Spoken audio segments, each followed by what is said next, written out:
Hello people, this is Mr. Jelly, and for the first time since whenever we started, Pendicorn is with me. Yay me!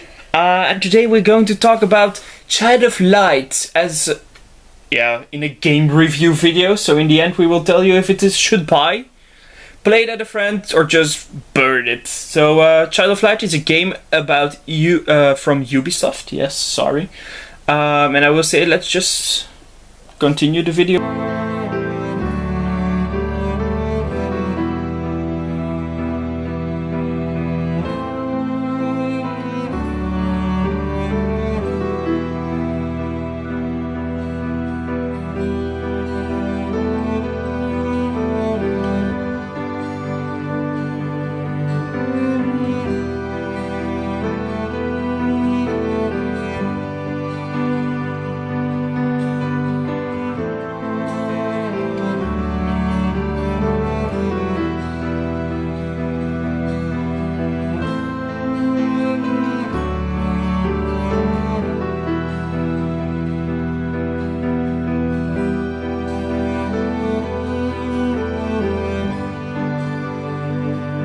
It came out on the end of April 2014, so Yes.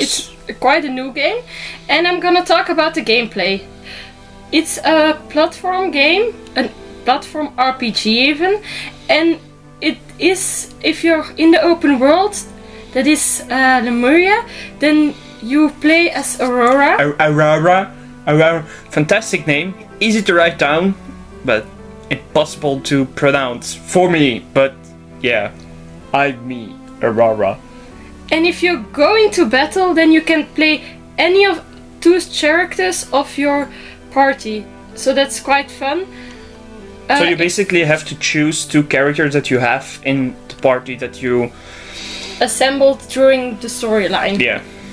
And then the battles are with cast. So you cast the spell and they differ from very weak to very strong, and the casting times moves along the same way, so a very weak one will not take so long as a very strong one. So yeah, basically you fight, and your turn is actually based on the speed that your character has and the speed of the attack that you use. That's basically it. So you need to really watch your time management while battling, which makes it a little harder to do. And then we're gonna talk about the pros. Then the first and biggest pro for me are the graphics. They're most stunning and they're really, really beautiful. They're well made. And a fun fact about the graphics, it's made from UbiArt, which was also used in Rayman Origins and Rayman Legends. So for the Rayman fans, it's the same art style, so that's a fun thing. And then a second, which makes it quite interesting, is the storyline. You play as Aurora. As I stated, and then she will fall into an eternal sleep in which she wakes up in Lemuria, the world where she's in, and Lemuria is currently taken over by the Dark Queen, and in order to get to your own world again, you need to recover the sun, the moon, and the stars. And well, fuck if you lose them. And the rest of the story you will learn about alongside Aurora. So to know more about the story, you should definitely play the game. Just play the game. We will leave a link of it in the description. Yes, we are making publicity for a game. And then the third very good thing about the game is that it is, as I stated, an open world, and which makes it really to a wider public, because you can choose to discover all the things you can find in the open world. Or you can just do like me and just play the main story and don't give a fuck about all the rest. And then extra to it is that there are extra missions which you can play at any time during the game. You will discover characters who give you missions that you can play whenever you want. If you're bored of the main story, yeah, or sick because you're stuck and you just want to do something else. But in this game, the extra missions aren't that easy, and they're missions where you need to go across the whole world. So you can be for part one of the mission in one part of the world, and for the other part you can be another side of the world. So that makes you probably have to travel a long time, but it's probably worth it. And it makes that you can discover the whole world in a good way. And then now we're gonna talk about the cons. Yes, because our channel is known for our complaining.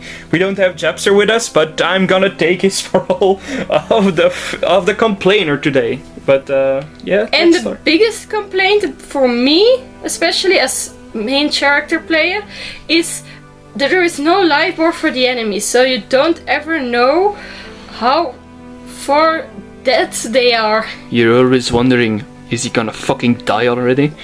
His head will drop when he starts losing a lot of life, but you don't know if you need to do 2 more attacks or just one, or one very powerful, or just still need to recover or not. It's hard to manage your strategy when you don't know how strong or when you can do the final blows to an enemy. That's basically it. What I didn't like of this game, so I never played it as main character, so I never played as Aurora, but I played as Igniculus. Yeah, Igniculus. He's basically the little light thingy you have in Zelda 2 with Link, the annoying thing that always talks on and on and on. But in this game you can play as him. But the thing is, you don't get to do a lot, so you just fly around. In battles you can only slow enemies down, and yeah, that's it gets boring easily. That's the thing. So I think we talked enough about Child of Light. Let's wrap it up here. So our conclusion, what do you say? Buy it, play it at friends, or just fucking burn it? For me, it's definitely a buy it. I really love graphic games, and it's a really fun one, and you can spend hours playing on it without ever getting bored. So this was our video of Child of Light. I hope you enjoyed, my friends, and leave a like, subscribe, and tell your friends about us, and I will see you next time. Mr. Jelly is out.